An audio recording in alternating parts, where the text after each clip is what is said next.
Yeah, no, I did not, but I feel that way a little bit. So we're all good, though. How you doing? Doing good. Doing great. Calvin Watkins, Dallas Morning News. Can you give us an update on Tyler Guyton? He has an ankle. We'll see how he does this week, but might be tough, but we'll see. These ankles are all different, and we'll kind of see how he does. Didn't do anything today. Not going to do much tomorrow. We're pretty bruised and banged up, but we'll see. Nate, obviously you had a lot of expectations for Nate because you was going to be the left tackle before when guy got hurt. Just your thoughts on how he played. Yeah, I thought he did a good job. Complete confidence in Nate. We love the upside. We love the way he competes. The size is real. He's got real power when he's had to play for us. He's played, well, started against the Jets and things like that. But, another really talented young player. Clarence Hill, DLLS. I know you talked before the game about wanting to stack wins and obviously to get back in the playoff chase. That's the big goal. All wins are wins, but does a win like that, though, give you even more of a confidence boost that you can really do something special? Yeah, I think so. I think it shows us what we're capable of for sure. I think I love where we are from a defensive standpoint over the last couple of weeks. I think that's been huge for us. I think when you just see the way we've played really the last, I'll say 6 of the last 8 quarters because the first half wasn't our best half of football.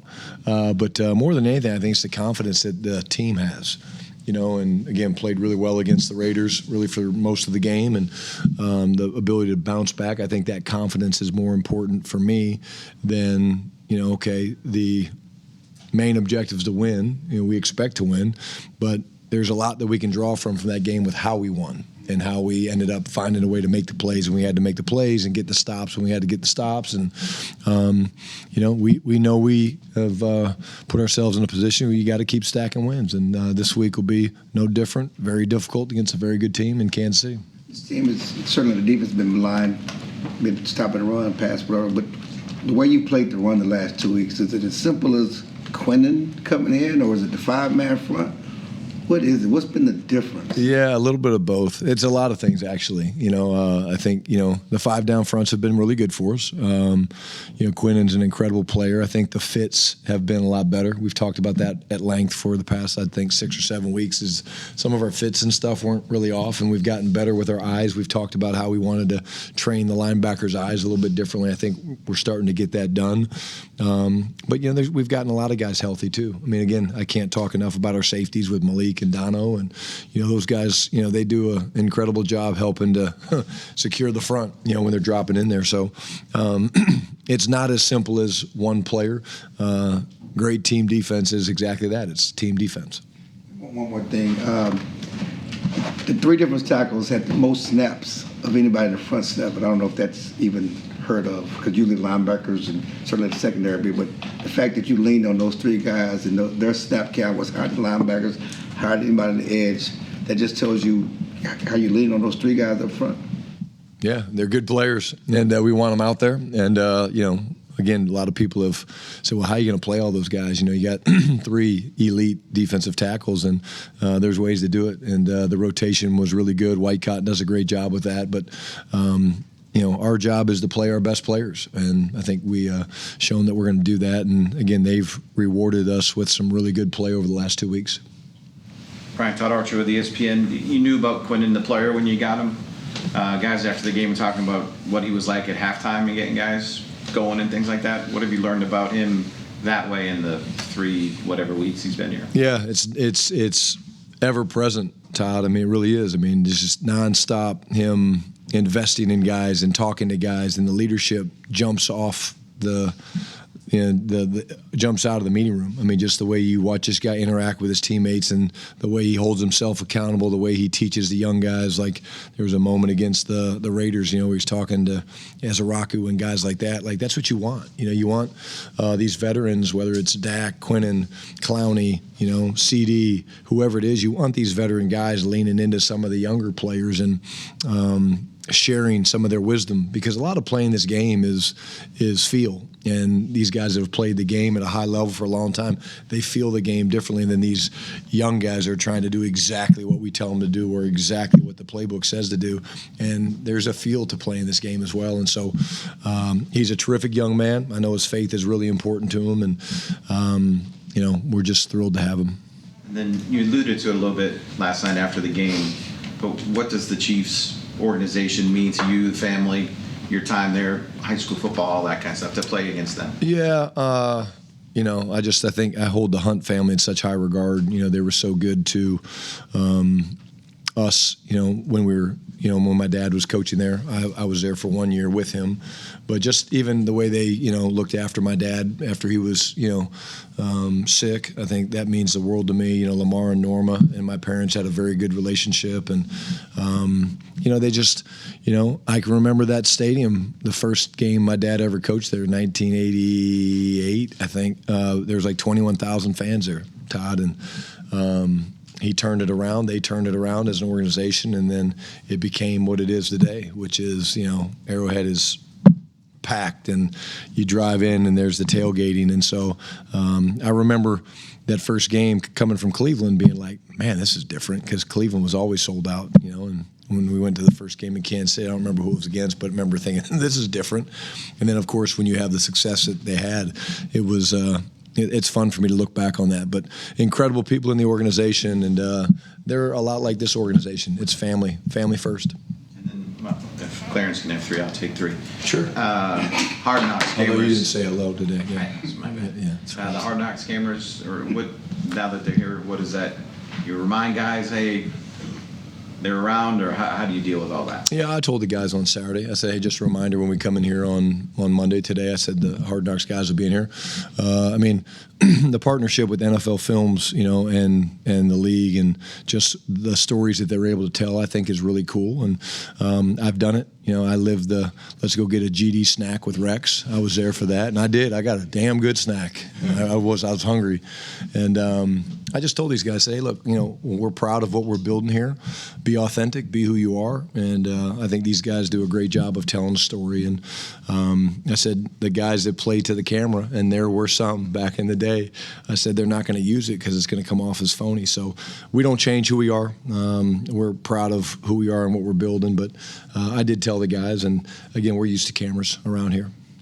John Machota with The Athletic. Can you give us any update on Quinnen's ribs and George's leg contusion? Yeah, we're beat up a little bit. I think I want to get him moving around a little bit tomorrow, but I think other than Tyler, he's probably the biggest question mark that we have right now. Guyton, of course, but everybody else, other than being pretty sore and banged up, is a very physical game.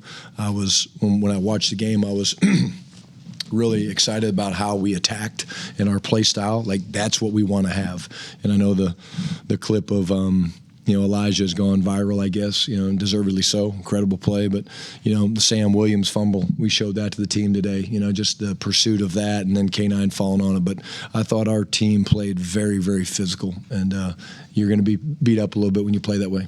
And so, back to the Clark play. So you obviously have a lot going on during the game. So when you see that play, when you're watching it back, and then also, he's a guy on Friday you mentioned to us as, kind of a guy that maybe we won't notice as much, a little under the radar. Just what do you think when you're watching that play? It's what I see every day in practice. It's the way he's wired. He loves football. He practices like that. If you watch, you guys are out there for special teams, right? When do I kick you guys out? I don't remember. After special teams, yeah. So there you go. Let's go. Yeah, I kick you guys out then. Hey, let's kick him out earlier next time. But watch Elijah during special teams, even in walkthrough. Like, he's got a little bit more pace to him because it's important to him, and he realizes that's how he's going to make his mark. And I certainly didn't see it. I saw the end result. I saw the ball on the ground and all that stuff. But when I saw it, I was not surprised. Now, I think we need to go to the enhanced shot like we're looking for the blocked punt. But Marquise Bell swears he got a piece of that ball, too, on Elijah's. So I don't know if we're going to give him an assist or not. But Marquise Bell swears that he got a piece of that ball, too. So we got to pull out the enhanced shots, see if Fox has some of those sends. How many game balls you give away? Short week. Good question. No game balls. No time. No time. Yeah. Good, that's 4. Hey, that's 4. That's four. You know, just making sure. Well, why are you going to ruin the story for next week when we give him the game ball? I mean, now he knows. Jeez. Your halftime speeches from your defensive leaders. I mean, not only Quinnen, but DeMarvion, Malik, Dono. Apparently, there were a lot of guys that came forward. Dak had said he had seen what was going on that side of the ball, and it gave the offense confidence. I mean, just to be able to put that culture together and see it come to light in that type of moment, how proud of can you be as a coach? Oh, so proud. But it's not just me that's proud. I'm proud of the assistants. I'm proud of the players. I'm proud of the fact that, you know, the things that we put up on the wall in the meetings and the things that we say, that these guys, they truly believe. They echo those things. And, you know, again, from the time I took this job, I've talked about culture, brotherhood, connection. And you saw that on display yesterday. And you can do it when you're up 21-0. Harder to do it when you're down 21-0 and people are, you know, concerned or you're not playing your best football. But, you know, when you have good people that believe in one another and they believe in what you're doing, and oh, by the way, most of those guys are elite football players, you got a pretty good chance. So extremely proud.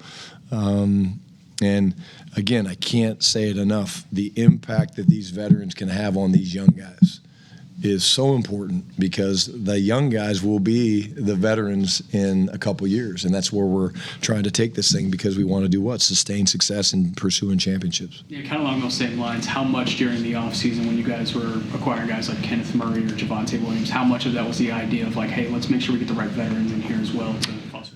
Huge part of it. I think if you look at some of the moves that we made and you go back to free agency and all that, there was a type. You know, tough guys, physical guys that had leadership ability, leadership qualities, guys that played the game a certain way.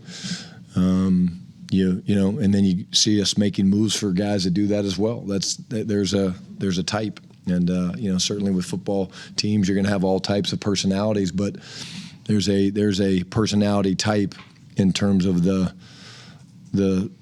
traits that you're looking for in terms of how they approach the team, how they approach the locker room, how they approach practice, that we're certainly searching for. Tom. Tommy Yarsh, DallasCowboys.com. We talked a little bit yesterday about how, you know, you guys are excited to move on to Kansas City. How much reflection were you able to do today on some of the first half stuff that you mentioned you didn't like, or is it just kind of a quicker process, wash it out so you can move on with the short week? Yeah, that's a good question, Tommy. It's faster than normal. I mean, that's the truth, because you have to move on. You know, you watch a game, and then you live the game, and then you watch the game, and you have a few conversations about it. But really, by 7 a.m. this morning, we were on to Kansas City, because we had to get the first, second down plan done by noon. When the players walked in the door, we let them, you know, sleep in a little bit, get a little extra sleep. But, you know, not as much as we normally do, but there's certainly things that, you know, we took away that, you know, we can do better. I'm not going to share those because we need to do them better, and so I don't want to give up the secrets. But it's faster than normal, and that's anytime you play a game. A couple days later, you gotta move on pretty quick.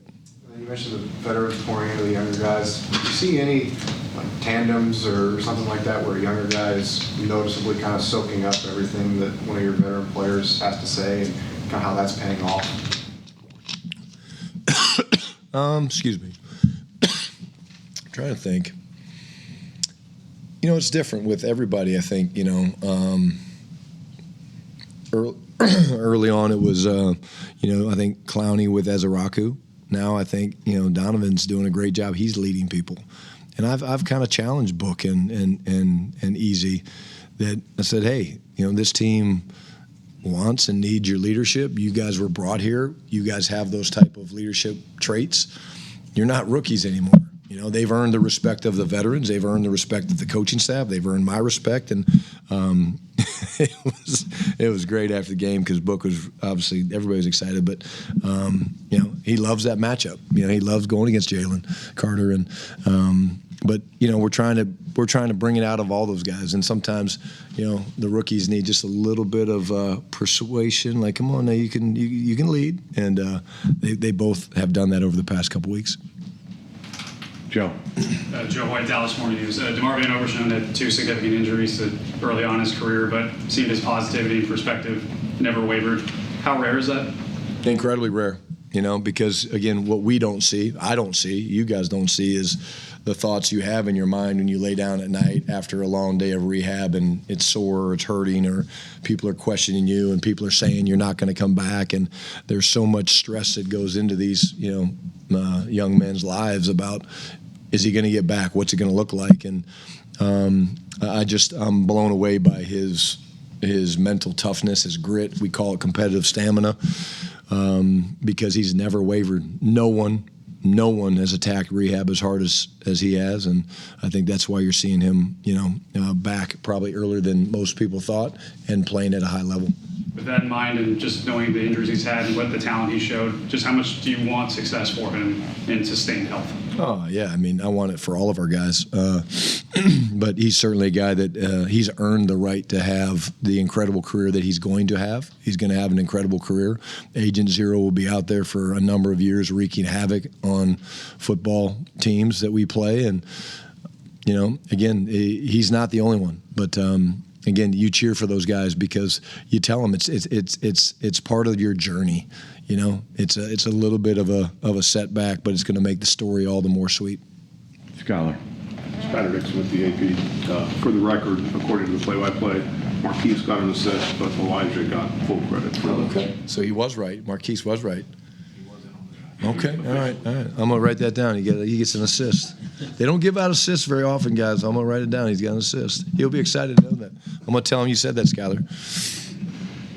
As Clarence mentioned, the rally was huge for the postseason. Jerry said after the game, daunting schedule. You guys like the phrase, keep your feet where they are. How do you keep your feet where they are when you've got a number of games coming and they're still in the postseason picture and that kind of thing? Well, you really don't have a choice. I mean, the way the schedule's set up, you don't have a choice. If we spend too much time looking back on Philly today, then we're hurting our ability to prepare and get ready to play a really good team in Kansas City. And, be where your feet are just means stay in the moment.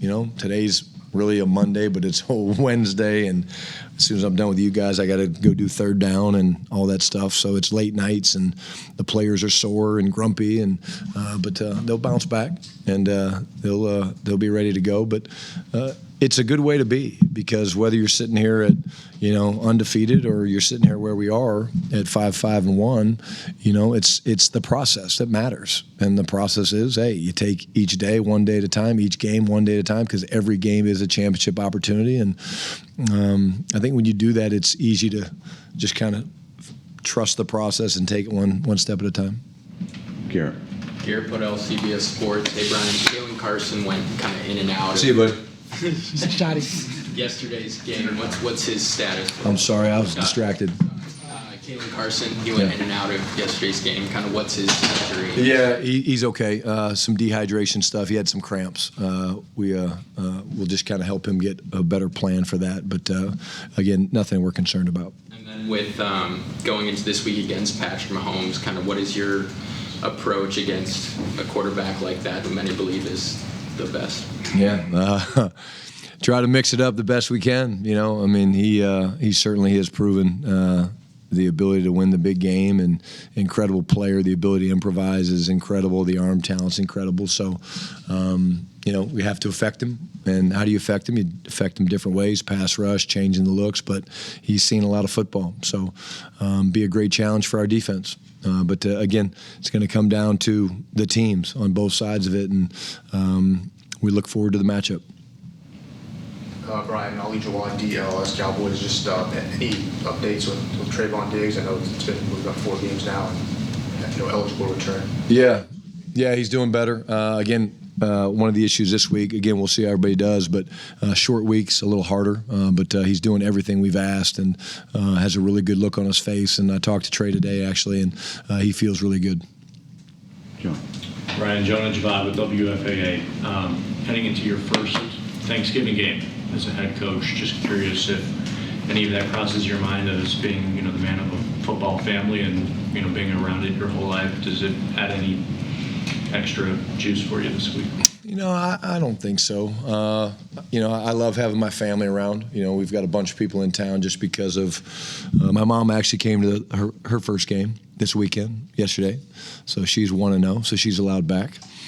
Although I was going to get her out of here. No, I mean, I just, I'm so blessed. I mean, I really am. Just, to have the family that I have and the people that support me, to be in charge of this incredible group of young men. I'm as thankful as anybody on the planet, man. I really am. And, it's just one of those situations that, you take time to, count your blessings. And again, it starts for me with my faith, and then my family, and then certainly this football team. And again, I'll remember, last night's game for a while, just because again, it was very, it was very big step for us to do what we were able to do in that second half. Piggyback on that, I mean, you're kind of approaching 1 year as an NFL head coach. What have you learned about yourself since you've taken that role?